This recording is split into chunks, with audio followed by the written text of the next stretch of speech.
찬양을 아주 경쾌하게 힘있게 해주셨습니다. 이 찬양처럼 또 우리 자연을 보면 실록이 푸르름을 더해가면서 우리에게 힘을 주는데 이 아침 하나님의 은혜로 여러분에게 힘찬 은혜가 있기를 소망합니다. 오늘 말씀을 준비하면서 옛날 부흥회 때 들었던 이야기, 한 목사님의 간증이 생각이 났습니다. 이분이 이제 이디오피아라는 아프리카에 있는 나라를 이제 방문하게 되었습니다. 사도행전 8장에 보면 빌립이 이디오피아 내시를 만나서 복음을 증거했기 때문에 이 이디오피아의 기독교의 역사는 상당히 오래됩니다. 실제로 이디오피아 정교가 있고 많은 개신교인들이 있습니다. 경제적으로는 조금 어렵고 아프리카 지역이지만 그래도 기독교 긴 역사가 있기 때문에 나름대로 기대를 가지고 이 이디오피아에 갔습니다. 정말로 그 이디오피아에 내려서 이제 사람을 만났는데 특별히 이 십자가 목걸이를 한 그런 택시 기사를 만나고 또 많은 사람들을 이렇게 만나게 됩니다. 얼마나 기대했기에 반가웠겠습니까?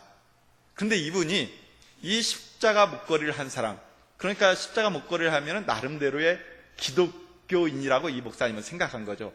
많은 것을 의지하고 친절을 베풀고 그에게 도움을 청했는데 나중에는 이 십자가 목걸이를 한 분에게 사기를 당했어요. 이제 실망합니다. 그리고 이디오피아에 머무는 동안 계속해서 이 십자가를 한 사람들을 만날 때마다 좋지 않은 기억이 있었습니다. 그래서 나중에 이 목사님 하는 이야기가 뭐냐면 이제는 십자가를 본 사람만 보면 도망가게 되었다 하는 이야기였어요. 여러분 이 이야기를 들으면서 어떤 생각을 합니까?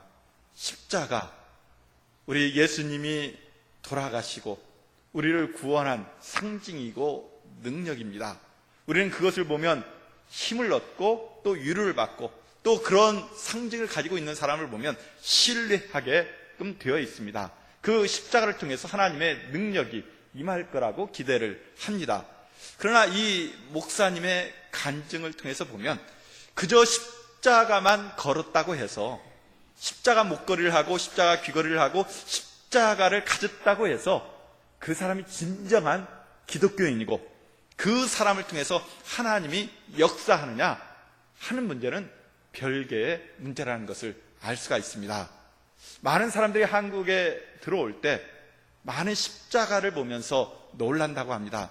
자기들이 생각하기에 한국은 불교의 국가고 또 유교의 국가인데 그 공항에서 비행기를 내릴 때 많은 십자가 네온사인을 보면서 놀라고 또 기대하게 된다는 것이죠. 그러나 그들이 정말 이 한국 땅에서 여행하고 머물면서 생활하면서 정말 기독교적인 그런 분위기를 느끼고 갈 것인가? 여기에 대해서는 우리가 회의할 수밖에 없습니다. 많은 교회가 있지만, 정말 많은 기독교인들이 있지만 그들이 진정한 하나님의 교회로서, 하나님의 사람으로서 그 역할을 잘 감당하고 있느냐? 여기에 대해서 우리가 역시 회의를 품고 있습니다. 많은 십자가가 있는 교회, 많은 교회가 있는 한국이라는 나라이지만 정말 하나님의 능력과 하나님의 진실함 속에서 우리가 살아가느냐에 대해서는 우리가 부정적인 생각을 가질 수밖에 없는 것이죠. 그래서 오늘날 한국교회에 많은 부정적인 평가가 있는 것을 볼 수가 있습니다.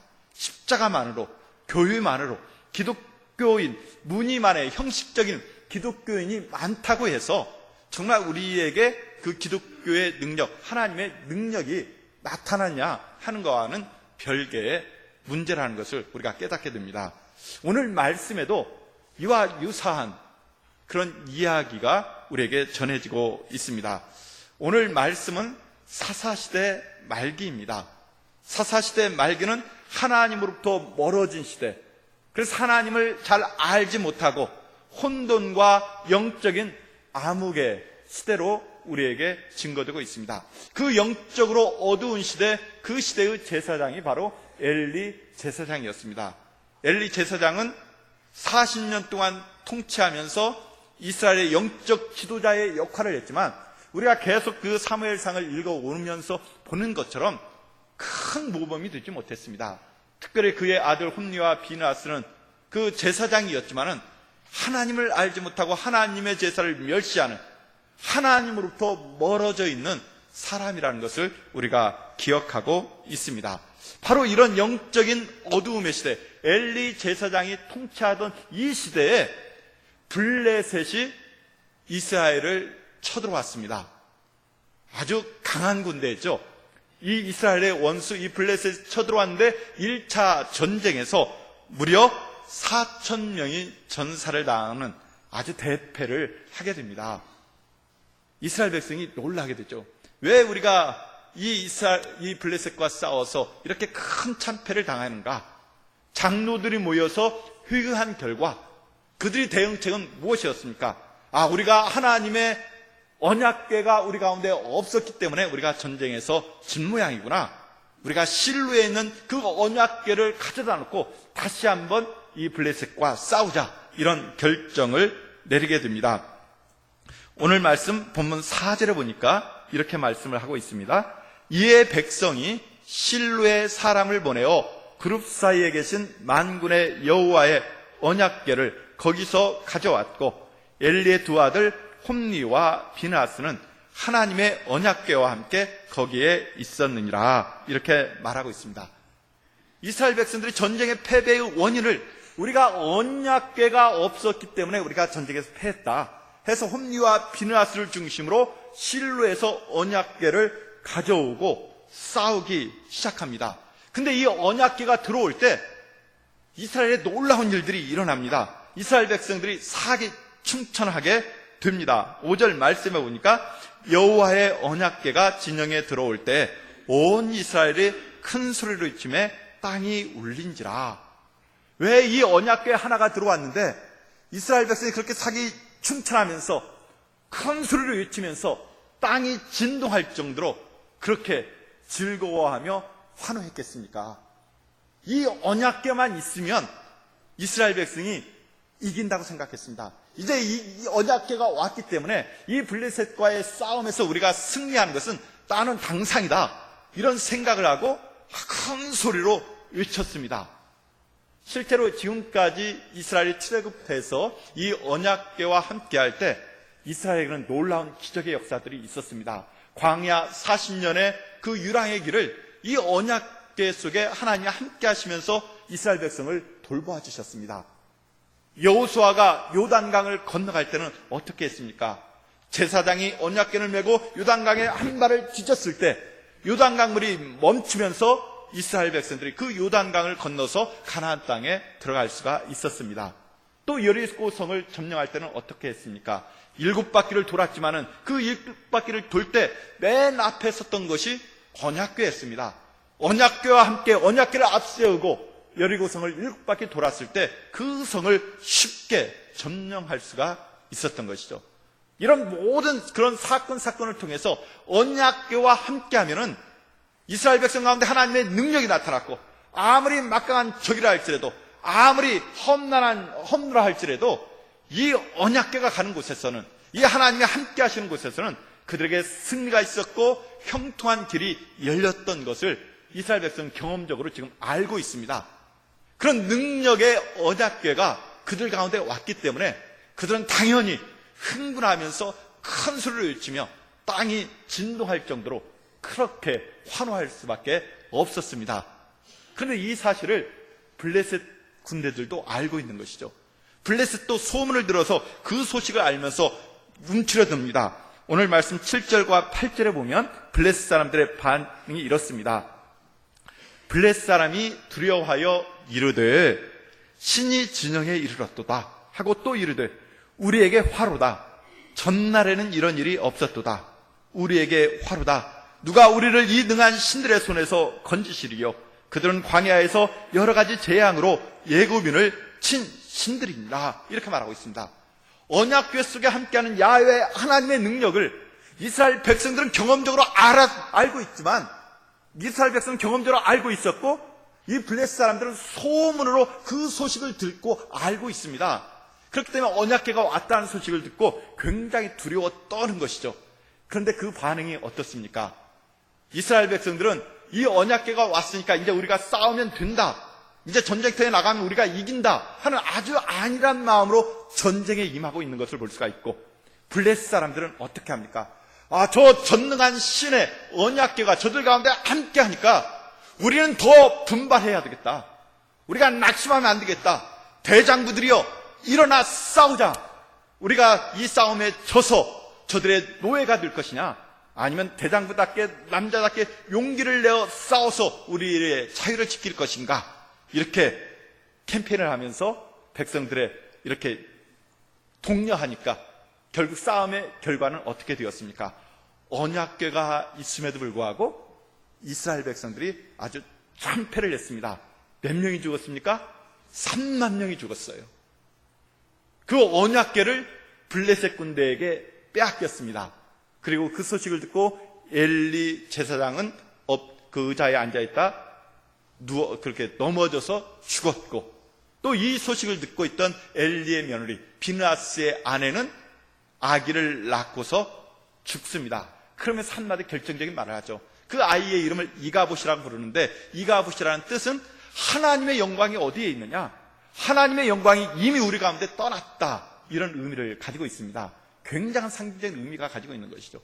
언약궤를 가지고 있었지만은, 하나님의 능력이 그들 가운데 함께 있었지만은, 그들이 타락하고 그들이 온전한 하나님의 신앙을 갖지 않았을 때 하나님의 영광이 그들 가운데 떠날 수밖에 없었다는 것을 보여주고 있습니다. 하나님의 영광이 떠났기 때문에 그들은 언약궤도 빼앗기고 3만 명이 점멸당하고, 또 엘리 제사장 또 완전히 멸망당하는 그런 비참한 결과를 가져오게 되었습니다. 그런데 여러분, 한번 생각해 보십시오.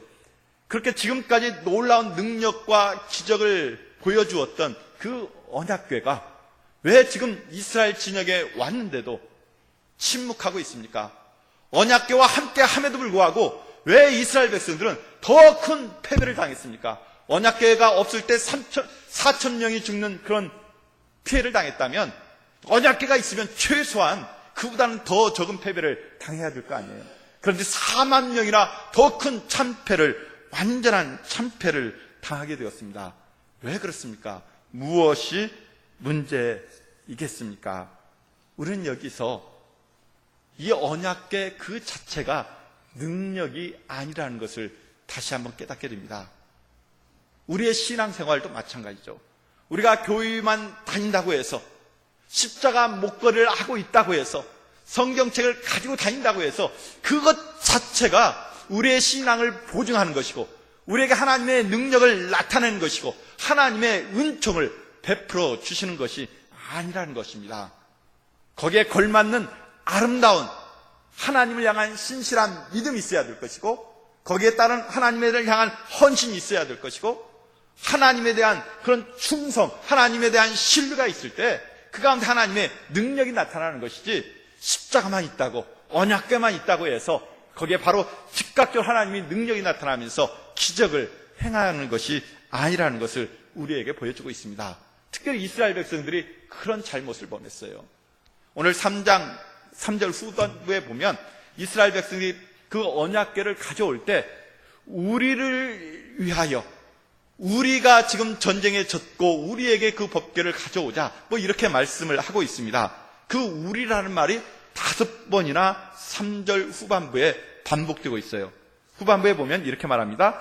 오늘 블레셋 사람들의 앞에서 패하게 하셨는고 여호와의 언약궤를 실로에서 우리에게로 가져다가 우리 중에 있게 하여 그것으로 우리 원수들의 손에서 구원하게 하자, 이렇게 말하고 있습니다.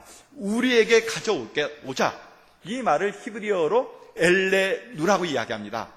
우리말로는 우리에게 그 언약궤를 가져와서 이렇게 말씀하고 있지만, 이것을 좀 더 직역해서 번역하면 우리를 위하여 언약궤를 가져와서 우리를 위하여 언약궤가 싸우게 하자, 이런 의미를 가지고 있는 겁니다.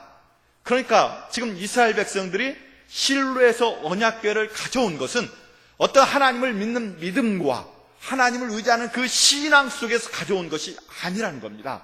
단지 그들이 전쟁에서 이기기 위하여 그들의 욕심, 그들의 어떤 성취의 수단으로 그 언약궤를 가져와서 이용하려고 했을 때 하나님께서 그 이기심에, 인간 욕심에 휘둘리지 않는다는 것이죠. 우리의 마음의 중심을 보시는 하나님께서, 그 하나님께서 우리의 수단으로 이용되지 않는다는 것을 보여주고 있습니다. 이스라엘이 패한 이유는 바로 거기에 있어요. 하나님을 향한 믿음 속에서, 하나님을 향한 신뢰 속에서 그 언약궤를 의지하고 하나님과 더불어 나가서 전쟁터에 싸웠다면 분명히 그 전쟁도 이겼을 것입니다. 그러나 이스라엘 백성에는 그런 믿음이 없었습니다. 신뢰가 없었어요. 하나님을 하나님 되게 하는 그 믿음이 없었습니다. 단지 언약궤만 가져다가 전쟁터에서 이기려고 하는 그 인간의 욕심의 수단으로서 이용하려고 했기 때문에 그 언약궤는 아무런 쓸모가 없었습니다. 오히려 패배했고 블레셋에게 그것을 빼앗기는 아주 창피를, 망신을 당할 수밖에 없었습니다. 오늘 여기서 우리가 귀한 교훈을 깨닫습니다. 하나님을 믿는 신앙은 우리 그 신앙 그 자체여야 되지, 하나님이, 또 하나님을 믿는 신앙이 우리 삶의 어떤 수단이나 내 욕심을 이루기 위한 도구가 되어서는 안 된다라는 것을 오늘 우리에게 보여주고 있습니다. 이스라엘 백성이 그 잘못을 지금 범하고 있는 거잖아요. 하나님의 언약궤 놀라운 능력이 있음에도 불구하고 그들의 이기적인 욕심, 전쟁에 승리하기 위한 그런 수단으로 사용하고자 했을 때 하나님이 거기에 역사하지 않았습니다. 우리도 마찬가지죠. 하나님의 거룩한 교회가 이 땅에 세워져 있습니다. 하나님의 거룩한 직분자들 하나님께서 세우셨습니다. 하나님께서 그 거룩한 직분에 걸맞는 모습으로 활동하게 된다면, 또 하나님의 몸된 교회가 하나님의 목적에 맞게 아름다운 교회의 모습을 이 땅에서 이루어 나간다면 하나님께서 그 교회 가운데 역사하시고 능력으로 우리 가운데 놀라운 일들을 행하실 것입니다. 여러분들이 직분자로서 정말 하나님을 신실하게 사랑하고 하나님의 직분자에 걸맞게 하나님의 목적에 합당하게 여러분의 그 직분을 감당하려고 몸부림친다라면 하나님께서는 여러분에게 능력을 주십니다. 여러분에게 여러 가지 삶의 조건들을 허락해 주십니다. 그러나 우리가 단지 직분을 그저 직분으로 바꿔서 나의 세상적인 어떤 그런 자랑거리로, 또 신앙의 어떤 액세서리로 이름만 집사이고 이름만 권사이고 이름만 교사인 그런 직분자로서의 역할을 감당하려고 한다면 그것은 우리에게 전혀 하나님의 능력이 없는, 정말 무늬만 집사이고 무늬만 권사이고 무늬만 교사인 직분자일 뿐인 것입니다. 그러나 정말 하나님 주신 그 직분, 집사의 직분이 되었던, 권사의 직분이 되었던, 구역장의 직분이 되었던, 장로의 장로나 구역장의 그런 직분이든 정말로 하나님 주신 직분으로 알고서 정말 부족하지만 하나님 의지하면서 기도하면서 하나님 능력에 사로잡히고자 할 때 하나님께서는 그 직분을 축복해 주시는 줄 믿습니다. 우리가 신앙생활하면서 보잖아요. 많은 믿음의 집사님들, 권사님들, 또 직분자들 정말 눈물 흘리며 기도하면서 하나님 앞에 몸부림치면서 그렇게 열심히 하나님 뜻 이루어 나가려고 몸부림치면서 헌신하고 봉사할 때 그들의 삶이 어떻게 됩니까? 많은 사람들로부터 인정을 받습니다. 존경을 받습니다. 그들의 삶이 지경이 넓어져요. 특별히 물질의 복과 그 자녀의 복이 임하는 것을 보면서 저는 참 하나님 좋으신 분이다.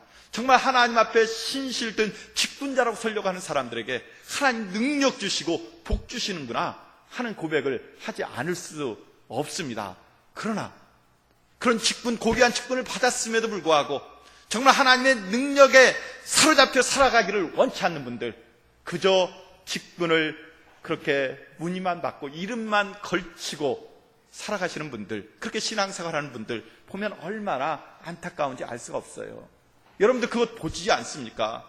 집사님이라고 모두가 다 하나님 능력 속에 복받는 거 아니잖아요. 권사님이라고 모두가 다 하나님의 능력 속에 복받고 축복된 자녀의 축복을 누리는 거 아니잖아요. 장로님이라고, 그런 직분자라고 그 직분이 거저 그 사람의 모든 권위와 존경과 복을 가져다 주는 것 아니지 않습니까? 장로임에도 불구하고 그런 불명예스러운 그런 일들이 얼마나 많고, 그렇게 그런 하나님의 능력 없이 살아가는 직분자들이 얼마나 많이 있습니까? 그러나 정말 작은 직분이라도 하나님 능력 의지하려고 몸부림치는 사람에게는 하나님의 놀라운 능력이 나타나는 것을 볼 수가 있습니다. 언약궤가 그런 거죠. 이스라엘의 그 언약궤, 하나님과 약속을 맺은 것입니다. 하나님의 능력이 그 안에 임재하고 있습니다. 아론의 쌍난 지팡이가 있고, 모세가 받은 그 십계명 돌판이 거기에 있고, 만나 항아리가 그 안에 들어져 있지 않습니까? 하나님의 기적의 상징들이 다 거기 안에 있는 거예요. 그것을 믿음으로 받아들이고 정말 하나님 앞에 온전한 믿음으로 그것을 의지하고 나아가면은 요단 강물이 갈라지면서 또 거기에 먹을 만나의 그 양식이 내리고 또 놀라운 기적 속에 여리고성이 무너지는 역사가 이루어집니다. 그러나 그런 하나님을 향한 믿음 없이 자기 욕심만을 위해서 홈리와 비즈나스가 하나님을 알지 못하고 하나님의 제사를 멸시하고 불량자였던 그들의 전쟁의 승리를 위한 목적으로만 그 언약궤를 가져왔을 때 그것은 전혀 쓸모없는 무용지물이 되고 오히려 하나님의 영광을 가리는 그런 결과를 가져온 것을 봅니다. 우리가 여기서 깨닫게 됩니다. 우리의 신앙의 삶의 모습은 과연 어떤 모습입니까? 십자가를 사랑하고 십자가를 내 몸의 자랑으로 여기고 있습니까? 정말 그 십자가의 사랑 깊이 간직하며 그 의미를 생각하면 여러분의 굉장한 능력이 주실 겁니다. 또 어떤 분들은 보면 차에다 성경을 넣고 다니시는 분들이 있어요. 물론 유용하게 쓰기 위해서 넣고 다니는 분들도 있지만 차에 성경을 놓으면 사고가 안 날 거라고 생각하는 그런 분들도 있다고 그래요. 근데 여러분, 차 속에 성경책을 가지고 다닌다고 해서 사고가 안 나겠습니까? 나는 사고는 날 수밖에 없죠. 그러나 그 성경이 능력이 없는 것입니까? 아니잖아요. 우리가 성경 말씀을 읽고 정말 성경 말씀대로 살아가려고 몸부림치고 정말 성경의 그 말씀을 소중히 여기고 사모한다라면 그 성경은 우리 삶에 놀라운 능력과 기적을 가져오는 그런 하나님의 능력이 되고 있습니다. 중요한 건 그런 것이죠. 정말 내가 하나님 앞에 온전히 서는가, 하나님 뜻대로 살아가려고 하는가 하는 것입니다. 우리의 외식된 신앙, 그런 형식적인 신앙, 그런 겉만 그럴듯한 신앙의 모습을 우리가 다시 한번 되돌아봐야 될 줄 믿습니다. 사도행전 8장에 가보면 시몬이라는 마술사가 나오고 있습니다. 사마리아 지역에 아주 마술사로 인기 있고 능력 있는 사람이었어요. 그 빌립이 사마리아에 가서 복음을 증거했을 때 그 시몬 마술사가 복음을 듣고 예수님을 믿게 됩니다. 이때 예루살렘에서 베드로와 요한이 와서 그들에게 안수했을 때 성령이 불같이 임하면서 그 사마리아 사람들이 능력받고 변화되면서 놀라운 일들을 행하게 됩니다. 이때 시몬이 어떻게 했습니까? 베드로와 요한에게 내가 돈을 줄 테니까 나도 안수할 때 사람들에게 그 성령이 임하는 그 능력을 나에게 팔아라, 이렇게 이야기를 합니다. 이때 베드로가 뭐라고 하는 줄 아십니까? 네가 하나님의 그 능력을 너를 위한 수단으로 목적으로 삼고자 했을 때, 돈으로 사고자 했을 때 너는 그 길로 멸망하게 될 것이다. 그러면서 이런 말을 합니다. 하나님 앞에서 내 마음이 바르지 못하니 이 도에는 네가 관계도 없고 분깃될 것도 없느니라. 하나님 앞에서 네 마음이 올바르지 못하기 때문에 그 성령의 능력이 있음에도 불구하고 네가 돈으로 살 수도 없고 그 능력, 그 분깃을 네가 받을 수도 없다라고 이야기하고 있습니다. 그렇습니다. 하나님 앞에 올바른 마음, 하나님을 하나님 되게 순전하게 하나님과의 관계 속에서 나아가는 믿음의 삶을 살려고 할 때 십자가가 능력이 되는 것이고 성경이 능력이 되는 것이고 교회가 이 세상 속에 능력이 되는 것입니다. 하나님 앞에 바르지 않게 우리가 어떤 목적과 내 이익을 위해서 그 하나님을 이용하려고 할 때, 하나님의 능력을 이용하려고 할 때 그것은 내 분깃이 되지 않을 뿐더러 그것은 우리를 멸망의 길로 인도하는 지름길이 된다고 지금 베드로 사도는 말씀하고 있습니다. 사랑하는 성도 여러분, 우리는 오늘 또 이 아침 교회에 나와 예배하고 있습니다. 겉으로 보면 다 하나님 보시기에 아름다운 크리스천들이에요. 다 복받을 사람이고 하나님의 능력 속에 살아가는 분들입니다. 그러나 정말 베드로 사도가 말한 것처럼 우리의 마음이 하나님 앞에 바르게 서 있습니까? 정말 하나님을 온전히 믿고 신뢰하며 의지하며 그 하나님 앞으로 나아가고 있습니까? 그 마음이라면 하나님의 능력이 여러분 가운데 임할 것입니다. 여러분 속에 축복으로, 능력으로, 위로로 임하는 놀라운 은혜가 있을 줄 믿습니다. 그러나 홈리와 비나스처럼 또 시몬처럼 그 하나님의 능력을 나의 이익을 위한 수단으로 삼고자 한다면, 내 마음이 하나님 앞에 올바르지 못하다면 그것은 오히려 우리의 인생을 망치는 길이 된다는 것을 우리 다시 한번 깨닫고, 여기에 계신 모든 분들은 정말 하나님의 능력 속에 살아가기를 원합니다. 교회 다니는 것이 복이요, 내가 그리스도인이라는 것이 자랑스러운, 그래서 그것이 능력이고 그것이 축복이 되는 여러분 되시기를 주님의 이름으로 축원합니다. 함께 기도합니다.